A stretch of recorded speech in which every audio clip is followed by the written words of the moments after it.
இந்த துயரப்படுகிறவங்க தொடர்ந்து துயரத்திலேயே மூழ்கணும் அப்படின்றது தேவனுடைய நோக்கம் அல்ல. நம்முடைய வாழ்க்கையில ஆண்டவர் சில துக்கங்கள் மூலமாகவே தேவன் நமக்கு சில நன்மைகளை தருகிறார், சில ஆசீர்வாதங்களை தேவன் அனுபவிக்க செய்கிறார். இந்த துயரத்தின் பாதையே தேவனுடைய நன்மை ருசிக்கிற நன்மையாக கர்த்தர் மாற்றுகிறார். அதனால தேவன் நாம் எப்பவுமே துயரத்திலே மூழ்கணும், ஒரு கிறிஸ்தவன் எப்பவுமே துக்கமாகவே சுற்றிக்கிட்டு இருக்கணும் அப்படின்றது தேவனுடைய நோக்கம் அல்ல. துயரப்படுகிறவர்களை கர்த்தர் அந்த துயரத்தினின்று தேவன் மீட்டு அவர்களுக்கு ஆறுதலை கொடுக்கும்படி தேவன் வல்லவராய் இருக்கிறார். கர்த்தருடைய நாமத்திற்கு மகிமை உண்டாவதாக. நான் நினைக்கிறேன், இந்த துயரப்படுகிறவர்களுக்கு ஆறுதலை கொடுக்கிறதற்கு தேவனே நமக்காக இறங்குகிறார். 2 கொரிந்தியர் 1 அதிகாரம் 3 வசனத்திலிருந்து 5 வசனங்களை நீங்கள் கவனிப்பீர்களானால் அந்த இடத்திலே தேவனுடைய கிருபையை குறித்து நம்ம இங்கே படிக்கிறோம்.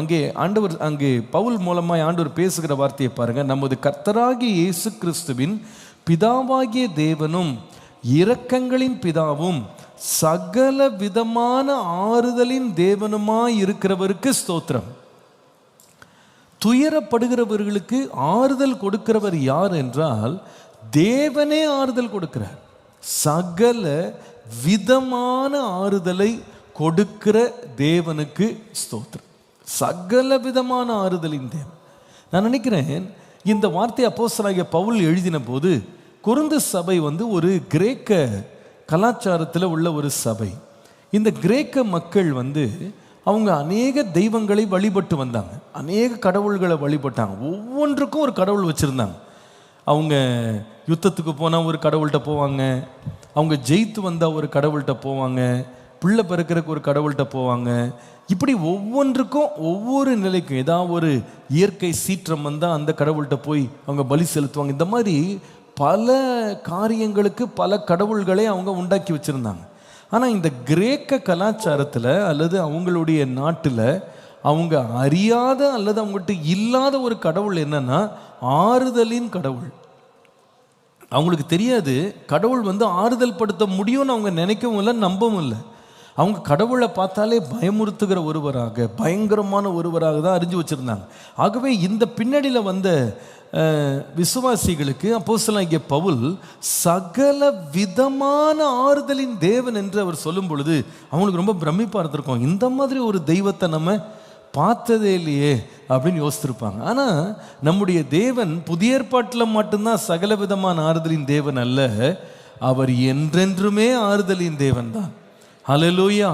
கர்த்தருடைய குணாதிசயங்கள் காலத்திற்கு ஏற்ற விதமாய் மாறவே மாறாது. அவர் எல்லா காலத்திலையும் நேற்றும் இன்றும் என்றும் மாறாதவராகவே இருக்கிறார். நான் கர்த்தர், நான் மாறாதவர். பழைய ஏற்பாட்டில் வாசிக்கும் போது சங்கீதங்களின் புஸ்தகம் 94 சங்கீதம் 19 வசனத்தை வாசிக்கும் போது அங்கே சங்கீதக்காரன் சொல்லுகிறார், என் உள்ளத்தில் விசாரங்கள் பெருகும் போது அல்லது ஆங்ஸைட்டிஸ் பயங்கள் எங்கள் உள்ளத்தில் பெருகும் போது உம்முடைய ஆறுதல்கள் என் ஆத்துமாவை தேற்றுகிறது என்று சொல்லுகிறார். உம்முடைய ஆறுதல்கள் என் ஆத்துமாவை தேற்றுகிறது. நான் நினைக்கிறேன், ஒரு சங்கீதக்காரன் ஒரு ராஜாவாக இருந்தால் கூட அவருக்கு என்ன தேவையா இருந்ததுன்னா ஆறுதல் தேவையா இருந்தது. இந்த உலகத்தில் எனக்கு ஆறுதல் தேவையில்லைன்னு சொல்றவங்க யாருமே கிடையாது. கையில் எல்லாமே இருக்கலாம், வாழ்க்கையில் எல்லாத்தையுமே சாதிச்சிருக்கலாம், எல்லாம் பெற்றிருக்கலாம், எல்லாம் நிறைவாக இருக்கலாம். ஆனாலும் வாழ்க்கையில் அநேக வேளையில் துக்கம் என்பது நம்முடைய வாழ்க்கையில் செல்லுகிற ஒரு இயற்கையான ஒரு அனுபவம். நம்ம எல்லாருமே துக்கத்தில் பங்கெடுக்கிறோம். எல்லாருமே அந்த துக்கத்தின் வேளையில் நமக்கு ஆறுதல் கொடுக்கிறதுக்கு தேவன் உண்மை உள்ளவராக இருக்கிறார். இந்த இடத்துல அவர் சொல்லுகிறார், என்னுடைய உள்ளத்தில் விசாரங்கள் ஆங்ஸைட்டிஸ் பயங்கள் எல்லாம் பெருகிற வேளையில் உம்முடைய ஆறுதல்கள் தான் ஆண்டவரே என் ஆத்துமாவை தேற்றுகிறது. நான் நினைக்கிறேன் புதிய ஏற்பாட்டு சபைக்கு கூட ஆறுதல் தேவையா இருந்தது. நீங்கள் அப்போஸ்தலர் நடபடிகள் 9:31 வாசித்தால், யூதேயா கலிலேயா சமாரியா நாடுகளில் எங்கும் சபைகள் சமாதானம் பெற்று பக்தி விருத்தி அடைந்து கர்த்தருக்கு பயப்படுகிற பயத்தோடும் பரிசுத்த ஆவியின் ஆறுதலோடும் நடந்து பெருகின. பரிசுத்த ஆவியின் ஆறுதல். அப்போ சபைக்கு கூட அவருடைய உபத்திரவத்தின் நடுவில் ஆறுதல் தேவையாக இருந்தது. 23 சங்கீதத்தில் நம்மை ஒரு ஆடாகவும் தேவனை மெய்ப்பனாகவும் சங்கீதக்காரன் சித்தரிக்கிறார். அப்படி சித்தரித்து அவர் தேவனுக்கு முன்பாக நம்மை ஆடுகள்னு சொல்லும் பொழுது, ஒரு ஆட்டின் தேவைகள் என்னன்னு சொல்லி அவர் எழுதும்போது, எப்படி தேவன் அந்த தேவைகள் எல்லாவற்றையும் சந்திக்கிறார்னு சொல்லும் பொழுது, அவர் ஆரம்பிக்கும் போது என்னை புல்லுள்ள இடங்களில் மேய்க்கிறார், அமர்ந்த தண்ணீர்கள் அண்டையிலே கொண்டு போகிறார். அப்போ நம்ம நினைக்கிறோம் பொதுவாக ஆட்டுக்கு புல்லும் தண்ணி இருந்தால் போதும் அப்படின்னு நம்ம நினைக்கிறோம். ஆனால் 3ஆம் வசனத்தில் சொல்லுகிறார், அவர் என் ஆத்துமாவை தேற்றி தமது நாமத்தின் நிமித்தம் என்னை நீதியின் பாதைகளிலே அப்போ ஒரு ஆட்டுக்கு வெறும் தண்ணியும் சாப்பாடு மட்டும் இருந்தால் போதாது, அதுக்கு ஆறுதல் தேவை. ஒரு மனிதனுக்கு வெறும் தண்ணியும் சாப்பாடும் நல்ல வஸ்திரமும் கையில் பணமும் இருந்துட்டா அவன் நிம்மதியாக இருப்பான்னு நினைக்காதீங்க. நம்ம எல்லாருக்குமே என்ன தேவை அப்படின்னா ஆறுதல் தேவை. ஏன்னா வாழ்க்கை அப்படின்ற இந்த சக்கரத்தில் சுற்ற எல்லாருமே கண்டுபிடிக்கிறாங்க, வாழ்க்கைன்றது அவ்வளவு சுலபம் இல்லை. எந்த நிலையில் இருக்கிற மனிதனும் தன் வாழ்க்கையில் வேதனைகளை கடந்து தான் வாழ்க்கையை வாழ்கிறான்றதை மறந்துடக்கூடாது. எல்லா மனுஷனும் நம்ம பொதுவாக ஒரு ஆளை தூரத்துலேருந்து பார்க்கும்போது, வெளியிலேருந்து பார்க்கும்போது நம்ம பொதுவாக சொல்லிடுவோம் அவங்களுக்கு என்னங்க அப்படின்றோம். ஆனால் அவங்ககிட்ட போய் பக்கத்தில் கேட்டு பாருங்க, என்னங்க உங்களை பார்த்தா ரொம்ப செழிப்பாக இருக்கீங்க, ரொம்ப ஆளை பார்த்தா ஒரு குறை இல்லாமல் இருக்கீங்க, எப்பவுமே ஸ்மைலிங் ஃபேஸோடே இருக்கீங்க, ஆளை பார்த்தா நல்ல வசீகரமாக இருக்கீங்க, நல்ல ஆசீர்வாதமாக செழிப்பாக இருக்கிற மாதிரி இருக்கீங்க, எப்படி ரொம்ப நல்லா போதா வாழ்க்கைன்னு கேட்டேன். வந்து பாருங்க, என் பிரச்சனை எனக்கு தான் தெரியும். சில வேளையில் கீழ் மட்டத்தில் இருக்கிறவங்க இருக்காங்க பாருங்க, அவங்க மேல் அதிகாரியை பார்க்கும்போது அவங்க நினைப்பாங்க அவருக்கு என்னங்க ஜம்முன்னு ஏசியில் வர்றாரு, ஏசி ரூமில் இவ்வளோ பெரிய ரூமில் அப்படியே சுற்றிட்டு இருக்க சேரில் உட்காந்து அப்படியே ஸ்வீவல் பண்ணிக்கிட்டு இருக்காரு, அவருக்கு என்ன நல்லா சம்பாதிக்கிறாரு, அவருக்கு என்னன்னு நினைப்பாங்க. ஆனால் அந்த ஏசி ரூமில் பெரிய ரூமில் ஒருத்தர் தனியாக உட்காந்துருக்கு பாருங்க பெரிய சேரில், அவர்கிட்ட போய் கேளுங்க எப்படி இருக்குன்னு, எப்பா விட்டா ஓடிடுவான்ப்பா, தலை சுத்துதுன்னு வேறு, அவர் தலை உருளுதுன்னு வேறு, அவ்வளோ பாரங்கள். அவருக்கு சொல்லுவார், என் கையில் வேலை இல்லாமல் இருக்கலாம், நான் வேர்வை சிந்தி உழைக்காமல் இருக்கலாம், ஆனால் எனக்கு இருக்கிற ஸ்ட்ரெஸ் லெவல் யாருக்குமே தெரியாது. அவங்க சொல்லுவாங்க கீழ் மட்டத்தில் இருக்கவன் போய்ட்டு, உனக்கு என்னப்பா கவலை, மாதமான சம்பளம், கம்பெனி ஓடினான்னா ஓடாட்டி என்ன, ஆர்டர் வந்தான்னா வராட்டி என்னன்னு கேட்டால், சார் ஒரு நாள் வேலை செஞ்சு பாருங்கள் உங்களுக்கு தெரியும் எப்படி உடம்பெல்லாம் வலிக்குதுன்னு சொல்லுவான். அப்போ ஒருத்தனுக்கு உடம்புல பிரச்சனை, ஒருத்தனுக்கு மனசில் பிரச்சனை, ஆக மொத்தம் எல்லாருமே எதில் தான் போகிறாங்க, பெரிய பாடுகளில் பெரிய கஷ்டங்களில் தான் உலகம் முழுவதும் பயணிக்கிறாங்க. மேலே இருக்கிறவனும் சரி கீழே இருக்கிறவனும் சரி, இந்த நடுவில் இருக்கான் பாருங்க அவன் பாடு இன்னும் மோசம். கீழே இருக்கிறவன் ஆகிலும் அவன் இதெல்லாம் நமக்கு தகாது, இவ்வளோதான் நம்ம வாழ்க்கைன்னு அவன் ஏதோ டெய்லிக்கு படுற கஷ்டத்தில் சாப்பிட்டுட்டு போயிடுவான். இந்த மேலே இருக்கிறவன் அவன் மனசில் ஸ்ட்ரெஸ்ஸை வச்சுக்கிட்டு அவன் இதெல்லாம் கண்ணுக்கு பார்க்குறானோ வாங்கி முடிச்சுட்டு அதுக்கப்புறமா அவன் ஆறுதல் கிடைக்காம உட்காந்துருப்பான். நடுவில் இருக்காம பாருங்க, அவனுக்கு மேலேயும் போக முடியாது கீழேயும் போக முடியாது, அவனுக்கு ஆசையும் அவனை விட்டு வைக்காது. இந்த நடுவில் இருக்கிறவனுடைய நிலைமை ரொம்ப ரொம்ப பரிதாபம். அவனுக்கு பார்த்தீங்கன்னா அவனுக்கு இருக்கிற ஸ்ட்ரெஸ் ஏராளம். ஆக மொத்தம் வாழ்க்கை என்பது எல்லாருக்குமே பாடு உள்ளது தான். பிரசங்கி இதை பற்றி பேசும்போது சொல்லுவார். பிரசங்கி 4ஆம் அதிகாரம் 1 முதல் 2 வசனங்களை வாசிக்கும் போது அவர் சொல்லுகிறார், இதற்கு பின்பு நான் சூரியனுக்கு கீழே செய்யப்படும் கொடுமைகளை எல்லாம் சிந்தித்து பார்த்தேன், இதோ ஒடுக்கப்படுகிறவர்களின் கண்ணீரை கண்டேன், அவர்களை தேற்றுவார் இல்லை, ஒடுக்குகிறவர்கள் பட்சத்தில் பலம் இருந்தது, அப்படி இருந்தும் தேற்றுவார் இல்லை, ஆதலால் இன்னும் உயிரோடு இருந்து பிழைக்கிறவர்களை பார்க்கிலும் முன்னமே காலஞ்சென்று மரித்தவர்களையே பாக்கியம் சொன்னாராம். உயிரோடு இருந்து சாகிறத விட செத்துட்டான் பாருங்க அவன் தான் பாக்கியவான்னு அவர் சொன்னார். ஏன்னா இருக்கிற கஷ்டங்கள்ல ஆறுதல் கொடுக்கறதுக்கு யாருமே இல்லை, ஆறுதலை கொடுக்கறதுக்கு யாரும் இல்லை.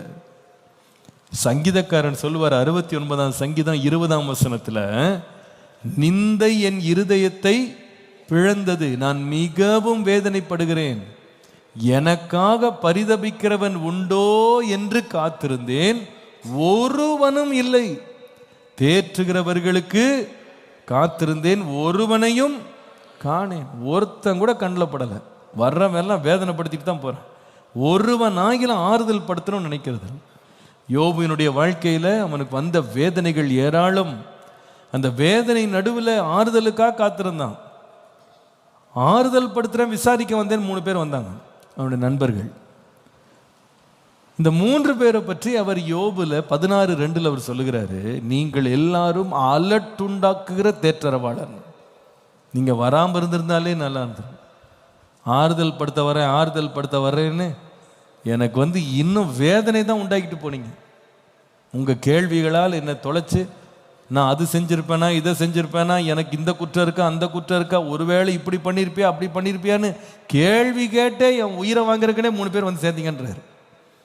அப்போ நமக்கு ஆறுதல் படுத்துறேன்னு வர்றவங்க கூட அநேக வேளையில் என்ன செய்யறது இல்லை, ஆறுதல் கொடுக்கறது இல்லை. ஆகவே ஆறுதலுக்காக தேடியும் கிடைக்கலன்றார். ஆனால் இதற்கு நடுவில் மத்தேயு 5 நாள்களை வாசித்தோம். துயரப்படுகிறவர்கள்,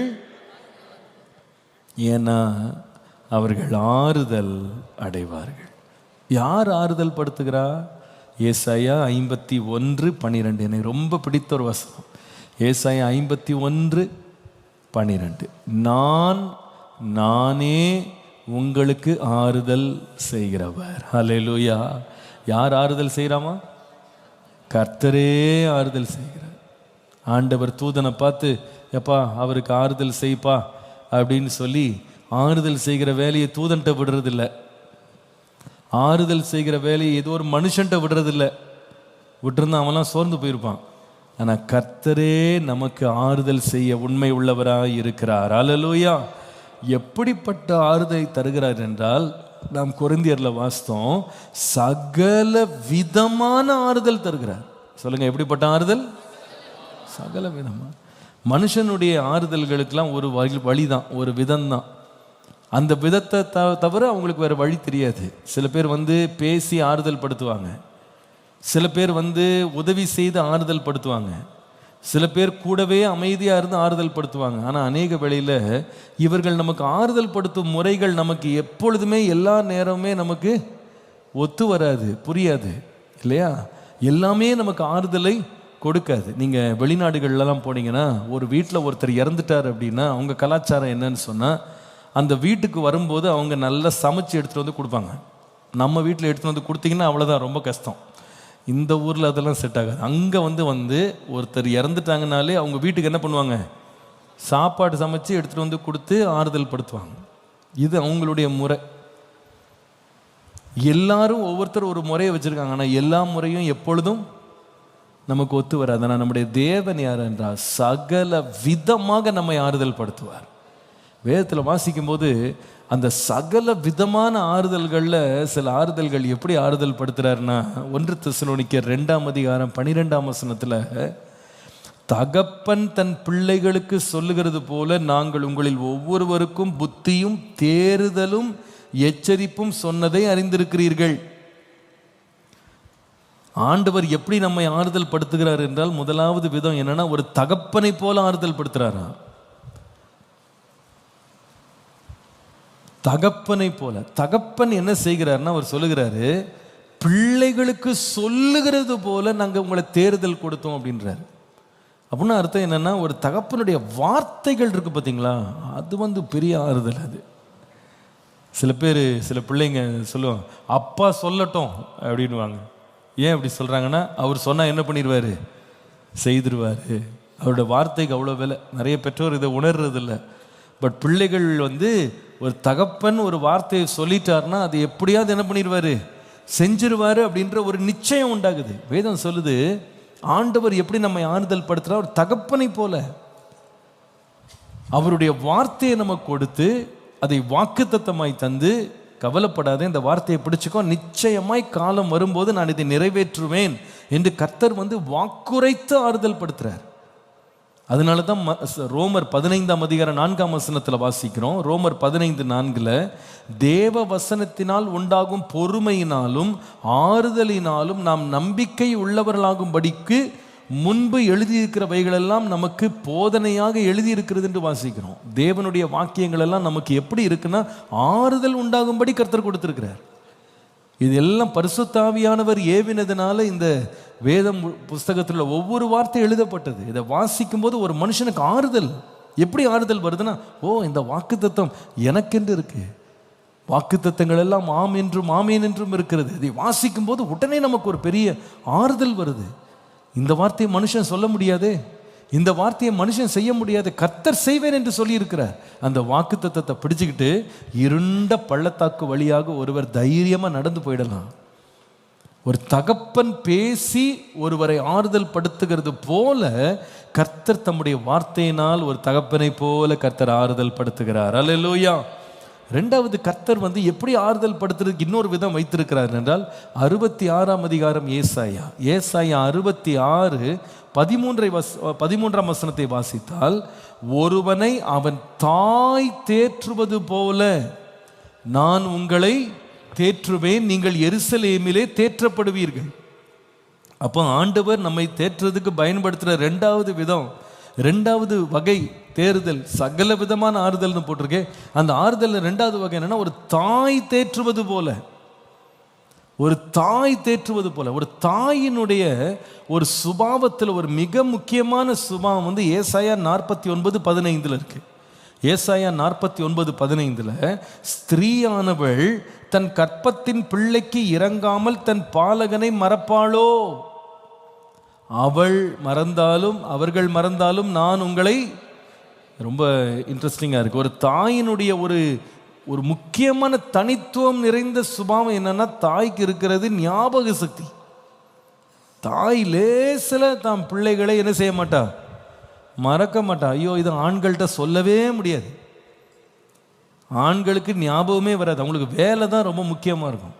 எத்தனை முறை புருஷர்கள் மனைவிட்ட திட்டு வாங்கியிருக்காங்க தெரியுமா? எதுக்கு? ஸ்கூலுக்கு போய் கூட வேண்டிய நேரத்தில் இவர் ஸ்கூல் பக்கமே இருக்க மாட்டார், வேற எங்கேயோ இருப்பார். அந்த நேரம் வந்ததே தெரியாது, எல்லாம் மறந்துடுவார். பொதுவாகவே ஆண்களுக்கு இந்த மறதி குறைவு இருக்கும். ஆனால் அந்த பெண்களை பார்த்தீங்கன்னா, எத்தனை வேலையை மல்டி டாஸ்கிங் பண்ணிட்டு இருந்தா கூட அவங்க ஞாபகம் ஃபுல்லாக யார் மேலே இருக்கும்? பிள்ளை மேலே இருக்கும். ஆண்கள் பொதுவாக பார்த்துங்க, மத்தியானம் சாப்பாடு கிடைச்சா போதுன்னு சாப்பிடுவாங்க. ஆனால் பெண்கள் 12 மணி ஆன உடனே என் பிள்ளை சாப்பிட்டானான்னு யோசிப்பாங்க. அதுக்கு புருஷனுடைய பதில் எப்படி இருக்கும்? சாப்பிடாம என்ன பண்ணுவான்? கட்டி கொடுத்தல, அவன் சாப்பிடுவான், நீ சும்மா இரு. இவனுக்கு ஞாபகம் வர்றதே எரிச்சலாயிரும். ஆனால் பெண்களுடைய நேச்சுரலான ஒரு சுபாவம் என்னன்னா, இந்த ஞாபகம். மறக்கவே மாட்டாங்க. நான் வேடிக்கையாக ஒரு சம்பவத்தை நான் சொல்லியிருக்கேன் இங்கே சர்ச்சில். ஒரு முறை இங்கே சண்டே ஸ்கூல் முடிஞ்சிருச்சு, ஆராதனை முடிஞ்சிட்டு 11:30-12 மணிக்கு ஒரு சகோதரன் அடிச்சு பிடிச்சி நிற்கிறாரு. பாஸ்டர், என் பையனை காணோம் அப்படி நிற்கிறார். பையனை காணோமா? என்னாச்சு? சண்டே ஸ்கூலில் விட்டேன் பாஸ்டர், எங்கே போயிட்டானே தெரில, யாருமே காணோன்றாங்க, யாருக்குமே பார்க்கலன்றாங்க, எல்லா இடமும் தேடிட்டேன், இங்கே போய் பாத்ரூமில் அங்கங்கே எல்லா இடமும். எங்களுக்கு ரொம்ப பயந்து போயிட்டோம். அவன் ஒரு 5 வயசு பையன். என்னாச்சு பதர் அப்படின்னு கேட்டால், கொண்டு வந்து விட்டோம் பாஸ்டர், பையனை காணோன்னு. நாங்களும் ஆட்கள் அனுப்பி பஸ் ஸ்டாண்ட், ரயில்வே ஸ்டேஷன், எங்கே போச்சு, கூட்டத்தில் அவனாது கொண்டு போயிட்டான்னு தெரியலையேன்னு ரொம்ப பயந்துட்டோம். அப்போ கடைசியில் 1 மணி வரைக்கும் தேடுறோம், பிள்ளையை காணோம். இவரும் தேடி தேடி தேடி திருப்பி வந்தார். அப்போது பிரதர், நீங்கள் முதல்ல போலீஸ் ஸ்டேஷனில் போய் கம்ப்ளைண்ட் கொடுங்க, இது ரொம்ப அவசரமாக செய்யுங்க, நீங்கள் லேட் பண்ணாதீங்கன்னு சொல்லி அவரை போலீஸ் ஸ்டேஷனுக்கும் போய் கம்ப்ளைண்ட் கொடுங்கன்னு அனுப்பியாச்சு. இவர் 2 மணிக்காக ஃபோன் அடிக்கிறார், பையனை கண்டுபிடிச்சிட்டோன்னு. எங்கே இருந்தான் அப்படின்னு கேட்டால், வீட்டிலே தான் இருக்கான்றார். அது என்ன கதைன்னு கேட்டால், அந்த நேரம் பார்த்து அந்த ஒய்ஃப் அவங்க அம்மா உடம்பு சரியில்லைன்னு ஊருக்கு போயிருக்காங்க. 2 நாள் விட்டுட்டு பையனை பார்த்துக்குங்கன்னு விட்டு போயிருக்காங்க. இவர் ஞாயிற்றுக்கிழமை சர்ச்சுக்கு கிளம்பியிருக்காரு, பையனையும் கிளப்பிட்டு பையனை வீட்டுக்குள்ளே வச்சு பூட்டிட்டு பைக் எடுத்துகிட்டு வந்திருக்காரு. எங்கிட்ட சொல்கிறாரு, நாங்கள் வந்தேன், சண்டே ஸ்கூலில் இறக்கி விட்டேன்றாரு. என்ன, அந்த பையன் சோறு தண்ணி இல்லாமல் 2 மணி வரைக்கும் வீட்டுக்குள்ளேயே உட்காந்துருக்கான். 5 வயசு பையன், அவன் உள்ளேருந்து அழுதுகிட்டே இருந்திருக்கான். இவர் ஏத்தனன்றாரு. பிள்ளை ஏத்தன ஞாபகம் கூட. என்ன ஒரு அழகு!